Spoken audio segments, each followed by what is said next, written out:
Yorkshire's rivers begin in the scenic uplands of the Dales and the Pennines and flow down through our towns and cities and out into the Humber estuary. During the Industrial Revolution, and as the population increased, many of our rivers became badly polluted. Our rivers have been on a long road to recovery, but they've been through a remarkable revolution of their own. The rivers are in a better state now than they have been in living memory. They're returning to their rightful place as valuable natural assets that support our economy.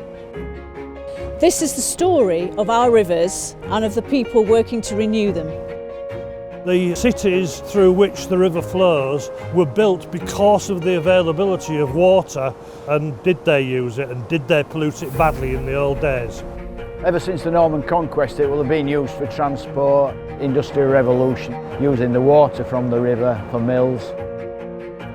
Yorkshire had more salmon in its rivers 200 years ago than anywhere else in England. The Industrial Revolution and pollution changed that over the years. I can remember what the river was like in the 1950s, and it was just like a grey, slimy mess. It was absolutely shocking. There were no fish, no birds, no animals, nothing, just leeches. That was about the only sign of life that you ever saw. Shocking. And the major factor, the number of weirs that had been built across the river system. Weirs interrupt the natural flow of a river. They create unnatural conditions which are not suitable for many riverine species of fish. All fish need to move up and down rivers. If you've got a weir every 2 or 3 miles, that corrals those fish in between the 2 weirs. Coarse fish need to move freely up and down rivers to find the best places to feed and grow and breed. And migratory species like salmon and eel and lamprey move enormous distances up and down rivers to and from the sea. So anything that interrupts that migration severely affects the chances of survival. If you're a migrating fish trying to return to your spawning grounds, you'd be swimming upstream here, you'd be faced with this barrier. It's tall, it's vertical, and there's not a lot of depth in front of it. Probably seen pictures of salmon leaping barriers up in Scotland or wherever. They can do that if there's a pool for them to get enough speed and power to leap up. Here they can't do that.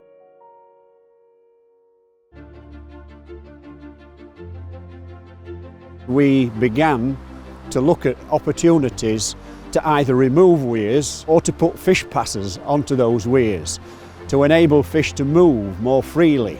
The fish passes are an answer to a major problem. The fish pass itself is made out of concrete. It's a concrete slope. On the bed of the slope we've got some metal baffles which point upstream and they churn up the water, so it's a slower velocity that fish can swim up against. It looks like there are blades spinning underneath there, but there's no moving parts, nothing that can damage the fish. The turbulent water means that the fish feel quite safe swimming up there. They don't feel too exposed from predators. But it's still quite a struggle for them. They won't be able to do the whole journey in one go. In the middle we've got this resting pool here, which is deeper, slower flowing water, so they can rest in there for a few minutes before bursting up the next flight and going to the river. It does provide fish with an opportunity to locate more suitable areas for feeding or spawning and for nursery. It was realised how much coarse fish need to move up and down the river as well, so present day fish passes, they cater for all species, barbel, chub and eel passes go on at the same time, so we're hoping to see improved fish populations all over the river. Today we're at Linton-on-Ouse. Well, the project that you can see behind me here is a hydropower scheme. So that's generating green electricity. We also need to protect the wildlife in the river. There are more salmon returning to Yorkshire rivers now than ever before, going upstream to complete their life cycle. At the same time, we've got these wonderful little eels who are coming in. All that kind of indicates the quality of the water and the quality of the life that's now back in the river. We've spent an enormous amount over the last 5 years, in excess of 200 million, to improve water quality. The work we did has proved extremely effective, long-lasting. The Humber, with its characteristic wide estuary, supports probably the biggest river lamprey population in Britain. They provide food for a wide range of species. With this fish pass open here, it opens up about 15 kilometres of the river. We're tantalisingly close now to seeing migratory fish back through the whole of the Don catchment. People fish this river now. People can come down here and catch trout and grayling.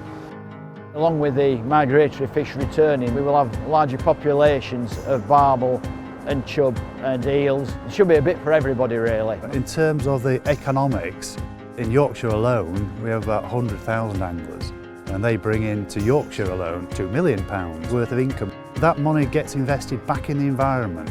It drives tourism here, it puts money into bed and breakfasts, into hotels, into cafes, into pubs, into taxis, people buying equipment as well, so it's a really important part of the visitor economy, and there's a real potential for a lot of upside over the next few years as the salmon return, we hope, in large numbers. We want more people to be proud of the river and engaged with the river, and the more we can get that message out, the more we can get people helping us and appreciating what we've got and what we're developing. We've seen the kids getting engaged.